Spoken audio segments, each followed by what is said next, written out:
नहीं, ऐसे नहीं। Golden period.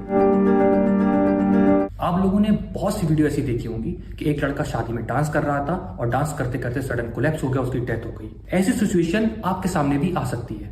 इस कंडीशन को कैसे टैकल करना है, इसके लिए हम आपको सिखाएंगे CPR 10, chest compression cardiopulmonary resuscitation. Cardiac arrest होने के जो पहले 10 मिनट हैं वो बहुत इंपॉर्टेंट है। इसको बोलते हैं गोल्डन पीरियड।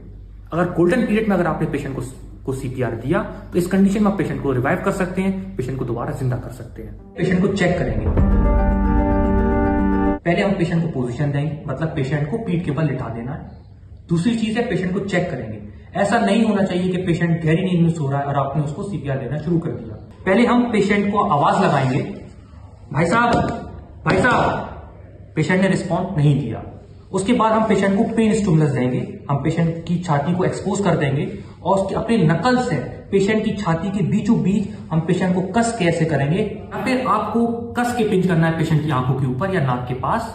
इसके बाद भी अगर पेशेंट रिस्पॉन्ड नहीं करता है तो आपको अपने कान पेशेंट की नाक के पास लेके जाना है और अपनी आंखों को उसकी छाती की तरफ देखना है, ताकि छाती की तरफ देखने से आपको चेस्ट का मूवमेंट पता चल सके कि पेशेंट सांस ले रहा है कि नहीं, या अगर सांस ले रहा है तो उसकी नाक की जो हवा है वो आपकी कानों में सुनाई दे।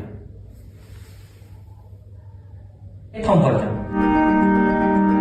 आइडियली CPR देने से पहले हमें इलेक्ट्रिकल शॉक देना पड़ता है, लेकिन आपकी कंडीशन में इलेक्ट्रिकल शॉक मशीन आपके आसपास नहीं होगी, तो उसका अल्टरनेटिव है थंब वर्जन। थंब वर्जन में हम लोग 2 कस के मुक्के उसकी छाती पे मारते हैं CPR देने से पहले। तो अपना पोजीशन खुद का सही करना होगा।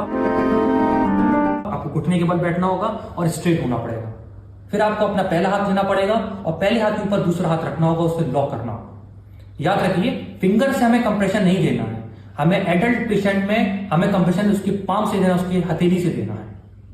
तो याद रखिएगा, इस हथेली को छाती के बीचों बीच में रखना है, मतलब जो 2 निप्पल है उसके बीच में रखना है और उसके बाद कंप्रेशन देना है।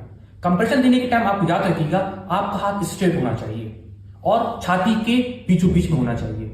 और जब आप कंप्रेशन देंगे तो आपके शोल्डर जो है पेशेंट की छाती के जस्ट ऊपर होना चाहिए, फॉरवर्ड होना चाहिए, ताकि आप अपना पूरा वजन पेशेंट की छाती के ऊपर दे सकें। कम से कम आपको 5 सेंटीमीटर नीचे जाना है ताकि हार्ट पूरा अच्छे से पंप कर सके। और आपको 1 मिनट के अंदर अंदर आपको 100 बार जो है कंप्रेस करना है। दिखाता हूं मैं कैसे। छाती के बीच में रखना है, अपने हाथ को सीधा रखना है, शोल्डर को फॉरवर्ड करना है और इन हाथों को छाती से ऊपर नहीं उठाना है। कंप्रेशन देने के टाइम में ये छाती से टच ही रहेगा, हाथ कंप्रेस करेगा और रिलीज करेगा, कंप्रेस करेगा और रिलीज करेगा। मिनिमम CPR आपको 10 मिनट तक देना है, या फिर जब तक पेशेंट खुद से रिवाइव नहीं हो जाता या डॉक्टर की हेल्प नहीं मिल जाती तब तक आपको CPR कंटिन्यू करना है। याद रखिएगा, गोल्डन पीरियड का हर 1 मिनट पेशेंट के लिए बहुत कीमती है। अगर आपने CPR देना पेशेंट को 5 मिनट बाद स्टार्ट किया तो पेशेंट की बचने की उम्मीद सिर्फ 50% रह जाती है।